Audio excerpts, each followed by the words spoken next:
دیکھیے آج ہم الحمدللہ پوری دنیا میں سکون کا اور پیس کا ایک کل وال اسٹریٹ علمبردار بن کے ابھرے ہیں. جی 2 دن پہلے وال اسٹریٹ جرنل نے یہ لکھا کہ تو یہ آپ کی ایک تھوڑی سی بات رہ گئی ہے میم، تھوڑی فتح اور شکست والی بات رہ گئی ہے. جی میرے خیال میں ہم ان دا مڈل آف اٹ ہیں.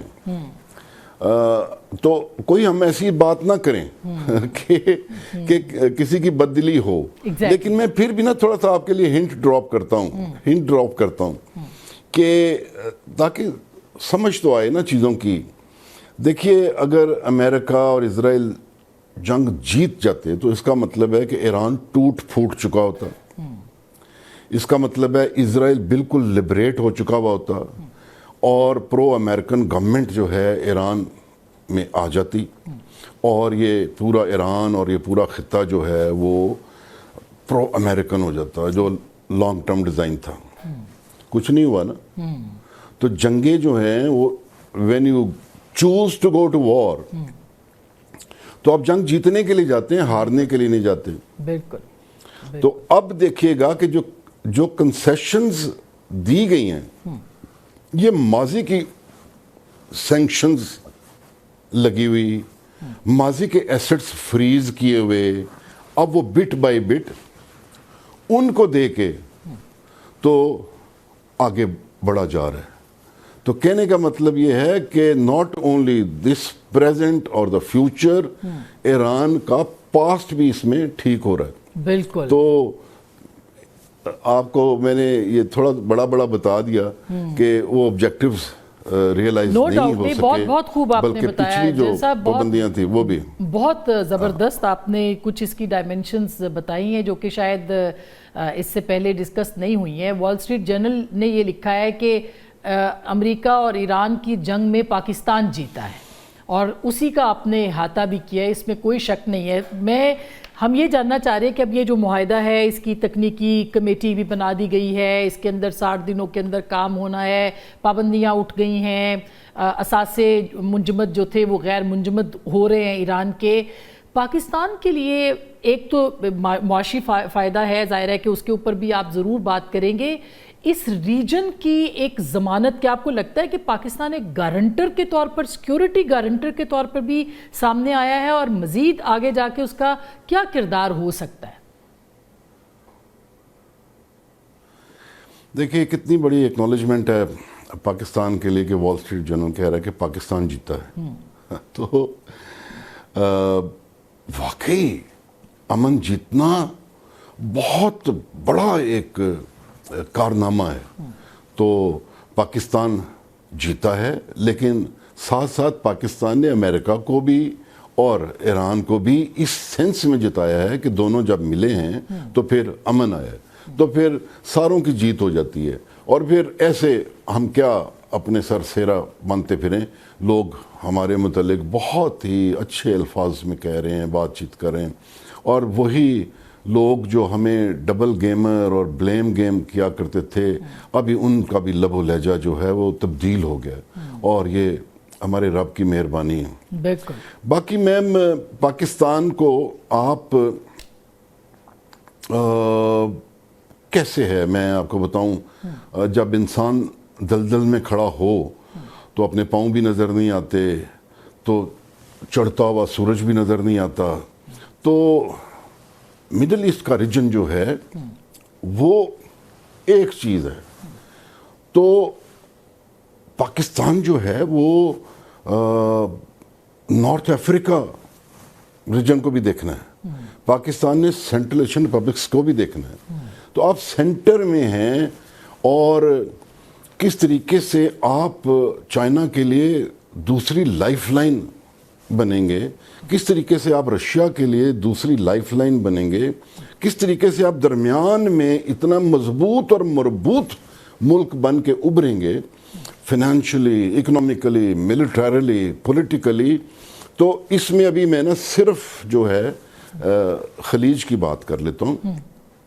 دیکھیے جنگ تو ہوئی، لیکن اس کی نعمت کیا ملی کہ کم سے کم یہ 4 ممالک R4 اکٹھے ہو گئے. اور دیکھیے کس طریقے سے جب یہ ڈیلیگیشن سارے سوئٹزرلینڈ گئے ہوئے تھے، یہ ایجپٹ میں بیٹھے ہوئے تھے، پیچھے دیوار سالڈ راک، اور وہاں سے یہ سپورٹ کر رہے تھے. ان کی پریزنس ہی ایک میسج دے رہی تھی کہ what do the Muslim countries want at this hour. تو کتنا ایک کوریوگراف کر کے کیا سبقت اللہ تعالیٰ نے پاکستان کے فورن آفس کو دی ہے، کیا سوچ دی ہے کہ ان دونوں چیزوں کو میوچلی جو ہے یعنی آپ کا اشارہ وہ جو کائرو میں پیرلل میٹنگ چل رہی تھی جس پہ ڈار صاحب تھے اور اس میں قطر کے، اس میں ترکی کے وزرائے خارجہ، اچھا وہ اسی پیرامیٹر کے اندر. ہاں جی، اچھا جی وہ عین اسی وقت سائملٹینیسلی جو وہ وہاں جا کے تو ملے، بیٹھے، اور خاص طور پہ انہوں نے یہ جو ایم او یو کی پروگریس اور اس کی بات چیت ساری کی، اور وہاں پہ یہی ایکسپریس کیا کہ پیس مسٹ پریویل اور آگے اس کو لے کے چلنا چاہیے. پھر آپ دیکھیے کہ کس طریقے سے پاکستان نے یہ ایم او یو جو تھا اس میں بہت ساری رکاوٹیں آ سکتی تھیں، لیکن کس طریقے سے اس کو سٹرکچر کر دیا ہے کہ اس میں سے فردر کمیٹیز جیسے نہیں ہوتی وہ بن گئیں. تو کہنے کا مطلب ہے کہ آگے ہی پش کیا ہے فیلڈ مارشل نے اس پورے پروسیس کو کہ اچھا جی ایک ہائی لیول کمیٹی بنے گی جو کہ جتنے جو نیگوشیٹرز ہیں وہ ان کو رپورٹ کیا کریں گے. کہنے کا مطلب یہ ہے کہ نیشنل لیڈرشپ سے نچلے ٹیئر پہ ایک ہائی لیول کمیٹی بنے گی اور جتنے نیگوشیٹرز ہیں وہ ان کے ساتھ کوارڈینیٹ کریں گے. اچھا لبنان بڑا ٹرکی مسئلہ ہے، میں اسی پہ پوچھنا چاہتی تھی یہ ڈی فی الحال سیل جو ہے اس کا کیا کردار ہے. ہاں تو باقاعدہ طور پہ نا سمجھ لیجئے پہلے ڈی کنفلکٹ یہ ایم او یو سے تھوڑا سا ایسے کر کے تو ڈی کنفلکشن اس میں سے نکالیے، ورنہ ہم لبنان پہ ہی بیٹھ کے تو ایم او یو ہمارا بالکل ہی بیٹھ ہی جاتا. تو اس کو تھوڑا سا ایسے تھوڑا سا بائفرکیٹ کیا ہے اور اس ایشو کو اور بھی پرومیننٹ کیا ہے، گلوریفائی کیا ہے، اور ڈی کنفلکشن سیل جو ہے وہ ابھی اس کو ڈی کنفلکٹ کرے گا. تو اس میں میم ابھی یو ایس کے لیے بڑی ساری ڈیفیکلٹیز ہیں، بیکاز ایک تو آبجیکٹیوز ریئلائز نہیں ہو سکے، جیسے سوچا تھا اسرائیل کو بالکل امپاور کر دینا اور کل کو وہ گریٹر اسرائیل بن جائے، اس کی ساری اپوزیشن اٹھا دینا، وہ نہیں ہو سکا. تو اب بہت سارے پولیٹیکل سٹیکس جو ہیں بہت ہائی ہو گئے ہیں مسٹر ٹرمپ کے لیے، تو وہ اس کو سسٹین نہیں کر سکتے in upcoming midterm elections. تو اس لیے ہی he's come heavy on mister Nitin Yahoo.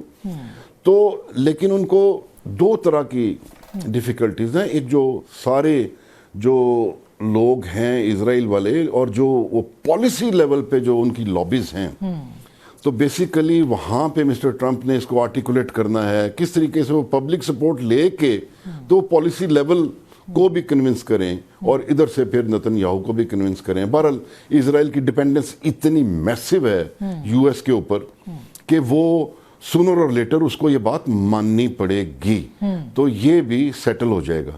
بہرحال جو پاکستان کا گارنٹر بن کے ابھرنے والی بات ہے، دیکھیے میں ایک دو پروگراموں میں کہہ چکا ہوں کہ مسلم ورلڈ جس طریقے سے Afghanistan, Iraq, Libya, Syria, Egypt اور اس کے بعد انلیش کیا ہے انہوں نے اسرائیل کو، اور پھر اسرائیل سے ایران پہ اور پھر یو ایس ساتھ ملا ایران پہ، تو یہ پوری ایک جو ہے نا، میں بہت سیریس اس کو نہیں بنانا چاہتا یہ، لیکن یہ باقاعدہ ایک ریلیجیس وار جو ہے وہ ہوئی ہے، اور انہوں نے ہمارے دین کو، ہمارے ممالک کو، ہمارے لیڈرز کو توڑ پھوڑ کے رکھ دیا.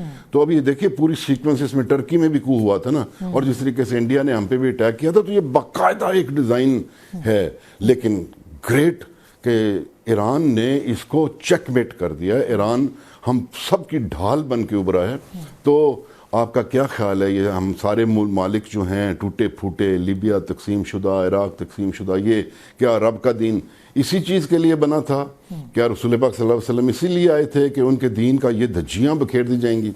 تو یہ اس کو کس نے سنبھالنا ہے؟ تو آپ جو اس کو ہے نا، ہم اپنی غربت میں اتنا وقت ہم نے گزارا ہے نا کہ ہماری سوچ میں وہ اڑان نہیں آ رہی. جی تو اب وہ کہنے کی اڑان بات آپ یہ کو کہ نظر آ بہت رہی بڑی ذمہ داری ہوگی. ہم بالکل ہاں جی، تو وہ میں اڑان میں جب آپ کا 12 مئی یا 11 مئی کو جو میرا آپ کے ساتھ پروگرام تھا تو میں نے سب سے پہلی بات یہ کی تھی کہ ہمیں اپنا اولڈ مائنڈ سیٹ جو ہے نا وہ بری کرنا ہے اور ہم نے یہاں سے نیو مائنڈ سیٹ کے لیے جانا. اچھا جن صاحب بریک لے رہے ہیں, بریک کے بعد اس کے اوپر بات کریں گے, بریک کے بعد ہمارے ساتھ رہیے گا.